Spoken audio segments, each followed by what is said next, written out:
आणि ही ताकद महाराष्ट्र दाखवू शकतो. महाराष्ट्रामध्ये 48 जागा आहेत.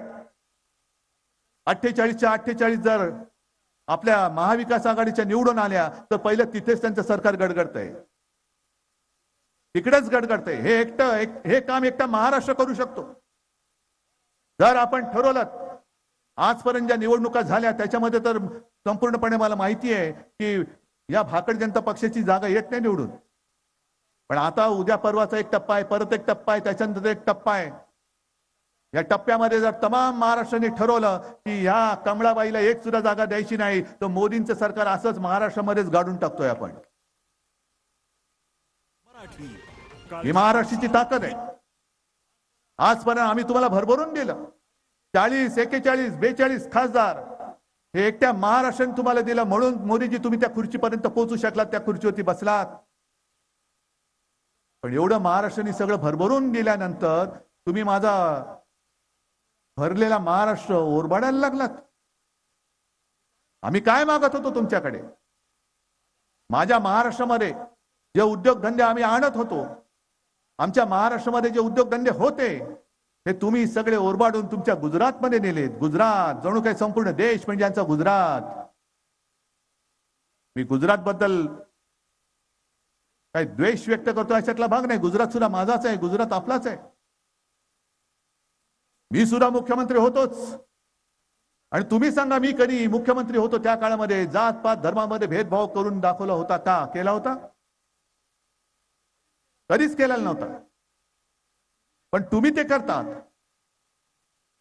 आपलं इंडिया आघाडीचं सरकार आल्यानंतर गुजरातच्या हक्काचं काय असेल ते आम्ही गुजरातला देऊ, जरूर देऊ. तिकडे अगदी कंजूसी करणार नाही. पण गुजरातची भरभराट करताना जर तुम्ही महाराष्ट्राच्या तोंडातला घास काढून गुजरातला भरवणार असाल तर तो हात कोणाचाही असला तरी तो आम्ही कापून टाकल्याशिवाय राहणार नाही. ही महाराष्ट्राची शपथ आहे. काय समजता काय महाराष्ट्राला? आता राजन तुम्ही गाणं लॉन्च केलं, खरंच कौतुक आहे. त्या शिवसैनिकांचं कौतुक आहे. तुमचं आधीचं सुद्धा गाणं मला फार आवडलं, लोकांना सुद्धा फार आवडलेलं आहे. आणि शिवसेनेचं एक गाणं आपण सादर केलं. निवडणूक आयोगाला सादर केल्यानंतर त्यांनी एक असं आळ करून दिलं एका शब्दाभोवती. कोणता शब्द? जरा जोराने अजून. जय भवानी, जय शिवाजी. हा महाराष्ट्राबद्दलचा आकाश. आम्ही जय जय श्रीराम आम्ही बोलतो, बजरंग बली की जय आम्ही सुद्धा बोलतो, आमचे सुद्धा ते देव आहेत. पण भवानी माता ही आमचा आत्मा आहे. भवानी माता आमचा आत्मा आहे. आणि हा भटकता आत्मा नाही, या मातीमध्ये तेज जन्माला घालणारा तो आत्मा आहे.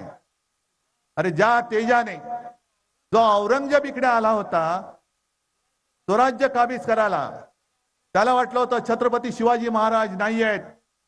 संभाजी महाराजांना दगाबाजी करून हाल हाल करून त्यांची हत्या केली. आता महाराष्ट्र संपला. पण त्याला महाराष्ट्राचं पाणी कधी कळलं नाही. 27 वर्ष महाराष्ट्राची झुंजला. आग्र्यावरनं जो आला 27 वर्षात महाराष्ट्रामध्ये राहिला. पुन्हा त्यांनी आग्रा कधी पाहिला नाही. हे महाराष्ट्राचं वैशिष्ट्य आहे. तेव्हा मोदीजी तुम्ही सभा घेताय, घ्या. माझं तर म्हणणं आहे 27 सभा घ्या, 270 सभा घ्या, 400 पार सभा घ्या आणि महाराष्ट्र जिंकून दाखवा.